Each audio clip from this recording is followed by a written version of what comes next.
안녕하세요. 해성님입니다. 8월 7일 수요일 저녁 해외 선물 시황 말씀드리겠습니다. 우선 나스닥 큰 흐름부터 나스닥 100 인덱스 통해서 보겠습니다. 주봉 차트이고요.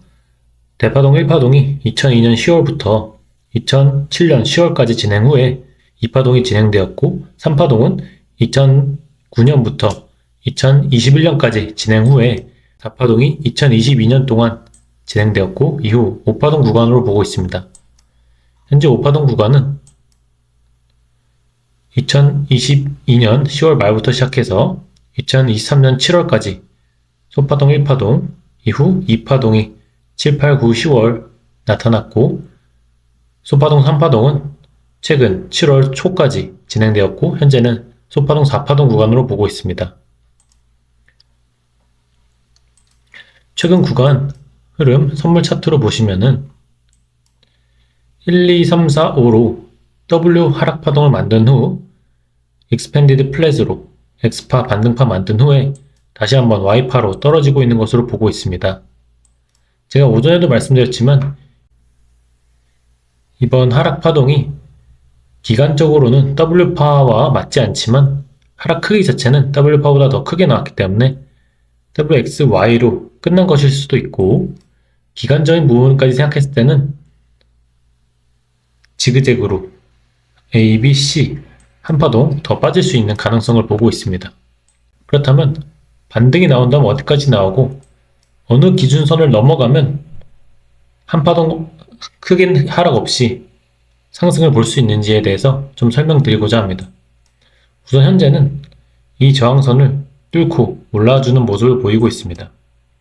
저는 지금 단계에서는 보시면 이 하락 전부터 1, A, B, C로 2 나오고 1, 2, 3으로 다시 한번 1, 2, 3파동을 진행하고 있는 것으로 보고 있습니다. 그렇기 때문에 3파동이 나오게 된다면 18,750선까지는 상승이 나올 것으로 보고 있습니다. 그렇게 1, 2, 3이냐 아니면 단순 반등 A, B, C 주고 하락이냐는 이 지점을 넘어서는 걸 보고 어느 정도는 확인할 수 있을 것 같고요. 이게 반등이 커져서 이 19,200선까지 뚫고 올라가게 된다면 하락이 끝나고 상승으로 전환된 것으로 볼 수 있겠습니다.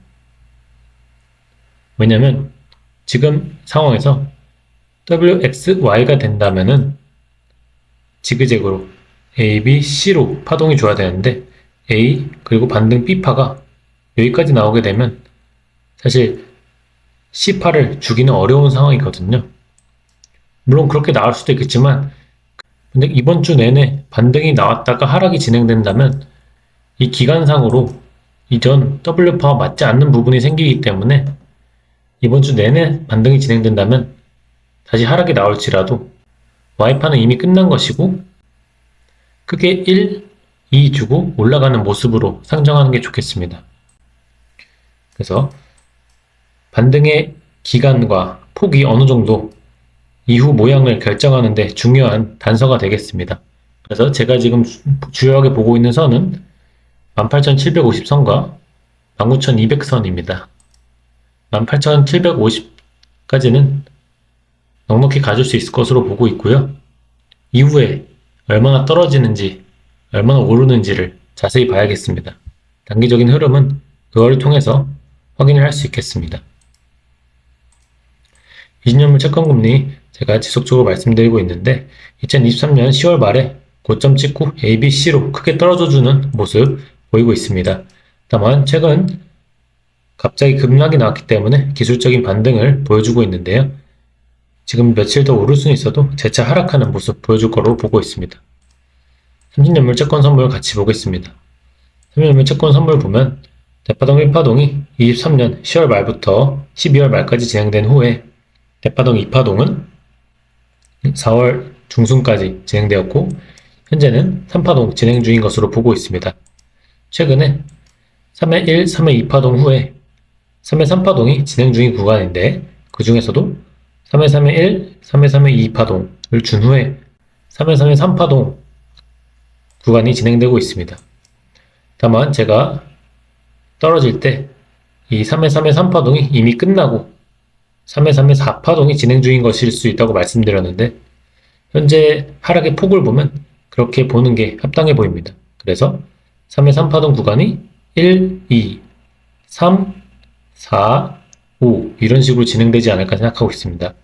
그렇게 본다면 앞으로도 이틀 정도는 더 하락할 수 있겠습니다. 그래서 지금 일단은 이전 이 추세선 상방 돌파 후에 다시 한번 리테스트 해주는 구간으로 보고 있고요. 리테스트 후에 지지되면서 올라주는 모습 보인다면 다시 사볼 수 있겠습니다. 유로입니다. 유로는 대파동 1파동을 2022년 10월부터 시작해서 2023년 7월까지 진행 후에 대파동 2파동이 24년 4월 중순까지 진행 후 현재 3파동 국면으로 보고 있습니다. 최근에 3파동에서도 1, 2파동 준 후에 다시 한번 3회 1, 3회 2파동 후에 3회 3파동이 진행되고 있는 구간으로 보고 있는데 그 중에서도 최근에 이틀 동안 급상승 나왔다가 이 저항선에 부딪히고 나서 조정받고 있는 모습입니다. 제가 오전 영상에서 말씀드렸지만 이 1.09선을 기준으로 매수해 볼 수 있다고 말씀드렸는데요.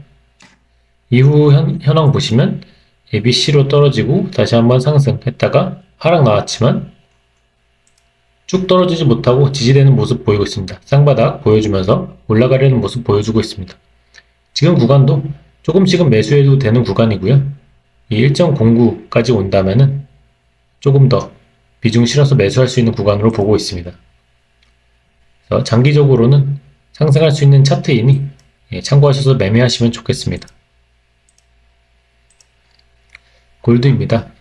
골드는 현재 큰 흐름에서 봤을 때 대파동 3회 3회 3파동을 2023년 10월부터 시작한 것으로 보고 있고 그 중에서도 현재는 소파동 5파를 진행하고 있는 것으로 보고 있습니다. 소파동 5파는 1파동, 2파동 진행 후에 현재 5-3파 진행 중인 구간으로 봤는데 최근 크게 하락이 나오면서 이전 저점을 깰 수도 있는 부분은 있었지만 깨지 않고 이 2400선을 안 깨고 올라주는 모습 보이고 있습니다. 제가 오전 영상에서 이때쯤이었죠. 2400 기준으로 손절가 잡고 매수해 볼 수 있다고 말씀드렸는데 이후로 1% 가까이 오르는 모습 보여주고 있습니다. 지속적으로 좋은 모습 보여줄 수 있을 것 같고 고점 부근에서는 저항을 받을 수 있을 것입니다. 일단 올라가는 모습 보고 저항 받을 때 다시 한번 말씀드리도록 하겠습니다. 항생입니다. 항생은 제가 그동안 말씀 잘 안 드렸었는데 보시면 이게 항생이 장기 차트로 봤을 땐 굉장히 지저분합니다.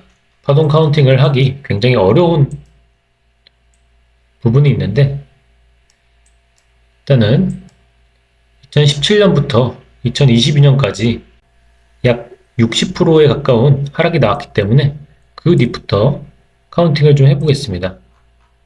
그 뒤부터 카운팅을 해보면 2022년 말에 대파동 1파동이 시작되었고 23년부터 24년 초까지 대파동 2파동 하락을 겪은 후에 거의 시작점을 위협하는 큰 2파동이 나온 후에 3파동 진행 중인 국면으로 보고 있고요. 최근에는 3회 1파동을 마친 후에 3회 2파동 조정이 나오고 있는 것으로 보고 있습니다. 다만 최근 구간 보시면은 이전 추세선들 평행선 그었을 때 나타나는 선을 지지해주면서 올라주는 모습 보이고 있거든요. 3일 연속 이 선을 깨는 듯 했지만 깨지 않고 지지하면서 오르는 모습 보이고 있습니다. 그래서 지금 구간은 이전 저점인 16,500을 기준으로 매수 들어갈 수 있다고 보고 있습니다. 16,500을 깬다면은 계속 하락할 수 있기 때문에 손절을 하시는 게 좋겠지만 16,500 기준으로 크게 상승까지 기대해 볼 수 있기 때문에 괜찮은 매수 구간으로 보고 있습니다. 이게 손절가는 꼭 잡아야 되는 이유가 이 지지선은 계속 낮아지기 때문에 무한정 하락할 수 있거든요. 무한정 하락하게 된다면 기준선이 한 16,000 이렇게 낮게 책정이 되기 때문에 이전 저점 16,500 기준으로 손절가 잡고 매수하셔도 상승하게 된다면 19,000까지도 바라볼 수 있는 구간이기 때문에 손익비 좋은 구간으로 보입니다. 오늘 영상은 이것으로 마치겠습니다. 시청해주셔서 감사합니다.